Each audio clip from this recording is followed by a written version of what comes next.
yours, not but last neat, not but last neat. That totally makes sense, right?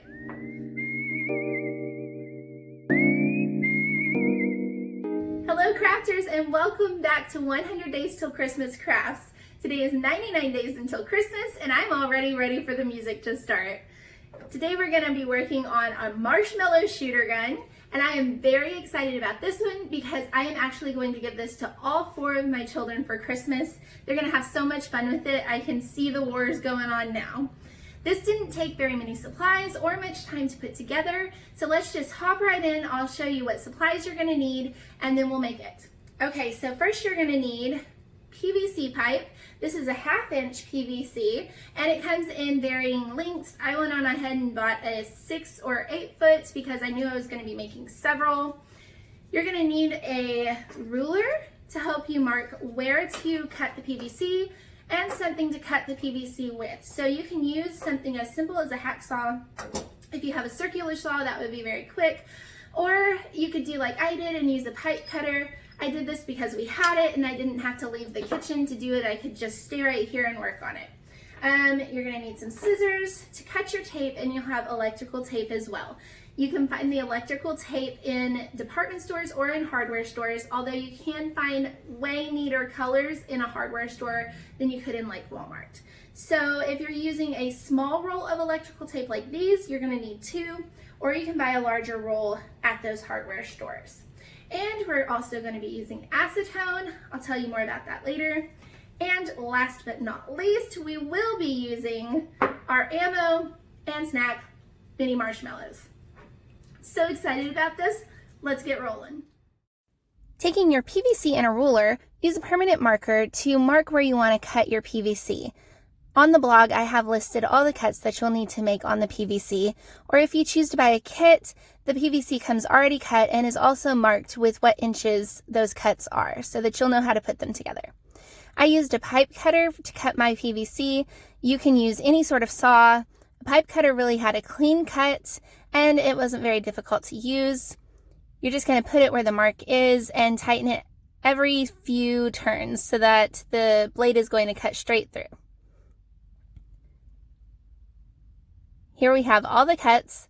I used a 5-inch cut, 3 3-inch cuts, 2 2-inch cuts. This is a coupler for the blowhole that is optional. We have the end caps, the elbows, and also T-couplers.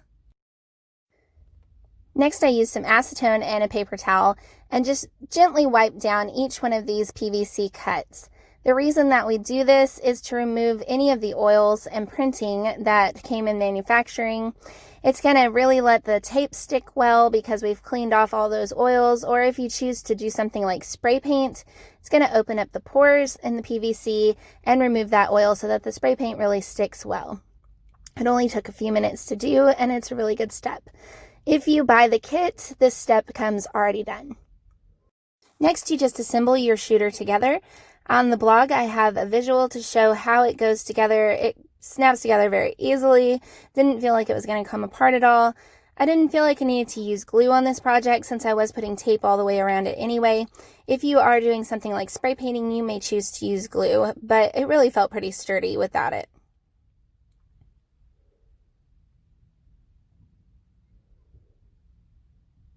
The gun is really a perfect size for small little hands, but it also wasn't very awkward for me to use either, so I think it's going to be perfect for my teenager as well.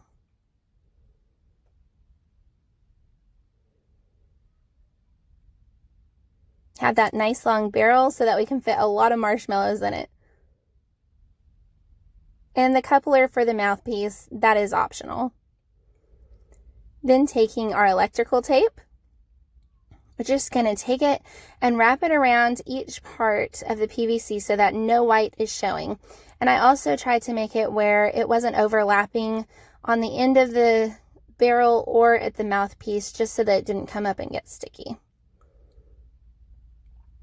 Where you have those elbows, you will have a few problem areas you may need to cut. You can always go back and fix them. As you see, I have some white spaces there, and that's okay. I'm going to go back and fix those later. This was actually a pretty relaxing project. There wasn't anything stressful about this. As you can see, it didn't take a whole lot of talent or ingenuity to figure anything out. It just kind of snapped together, and then you're just covering all the white with tape. It was actually a lot of fun. And now that we've finished our marshmallow gun, I wanted to show you how fun and easy it is to use. All you do is take your marshmallows and load up the barrel. I've been putting like 5 or 6 in here at a time. You want to make sure they're not sticking. And then you're just going to put your lips on the blowhole and blow as hard as you can. My dog is having a fun time eating all of these. And this is how you do it. And that's it. I cannot wait to see the kids play with these on Christmas morning. I think it's going to be a blast. But like I said, maybe an outside activity. Thank you for crafting with me. Hope you join me tomorrow.